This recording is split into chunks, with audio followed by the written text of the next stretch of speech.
Nous devons aider le continent africain. To live with us, the European dream. Good friend of Taiwan. Europe Matin. La revue de presse internationale nous amène d'abord en Algérie avec notre correspondant Nour Chahine. Bonjour. Bonjour. Les unes de la presse algérienne ce jeudi. Eh bien, en Algérie, on s'interroge sur l'été torride qu'ont connu plusieurs régions du pays cette année. Les épisodes caniculaires se multiplient et les nombreux incendies durant les mois de juillet et d'août ont aggravé la situation d'après El Watan. Le quotidien consacre d'ailleurs un reportage à ces changements climatiques et donne la parole à des touristes venus de France pour les vacances. Ce temps est déprimant. Cette lumière blanchâtre me tape vraiment sur le moral, s'exclame l'un d'entre eux dans le journal. Un autre touriste explique que les climatiseurs n'en finissent pas de ronronner, ce qui fait exploser la consommation électrique, indique Algérie Eco.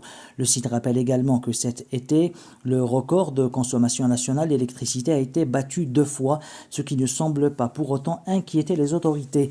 La société algérienne de l'électricité s'apprête même à exporter son surplus énergétique vers la Libye, nous apprend le journal Nahar. Partons pour la Grèce avec vous, Clémence Athanasiadis. Coup d'œil sur les gros titres des journaux grecs.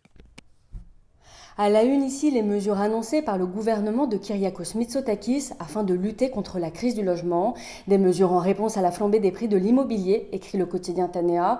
Le journal précise, le programme s'adresse aux étudiants, aux personnes ne dépassant pas 39 ans et aux ménages vulnérables.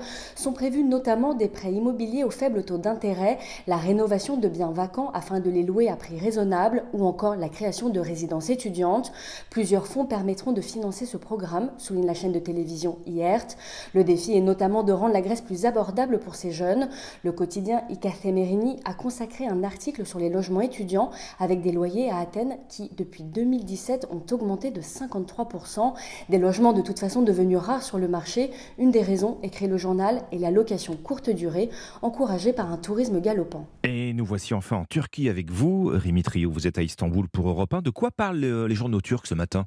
De l'afflux de Russes en Turquie après l'annonce de la mobilisation partielle des réservistes par Vladimir Poutine hier. Les Russes se ruent sur les vols Moscou-Istanbul, titre le Middle East Eye.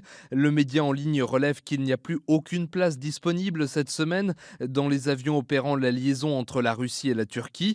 Le journal Diken explique lui que le site de réservation de billets le plus populaire de Russie, Aviasales, a été submergé de visites. Les Russes cherchent à échapper à l'enrôlement dans l'armée et la Turquie reste l'une des rares destinations accessibles. Ankara n'a pas fermé son espace aérien et les Russes peuvent entrer en Turquie sans visa. Ils sont des dizaines de milliers à avoir déjà fui leur pays via la Turquie depuis le début de la guerre en Ukraine. Merci Rémi Trio, merci à nos correspondants, 6h54.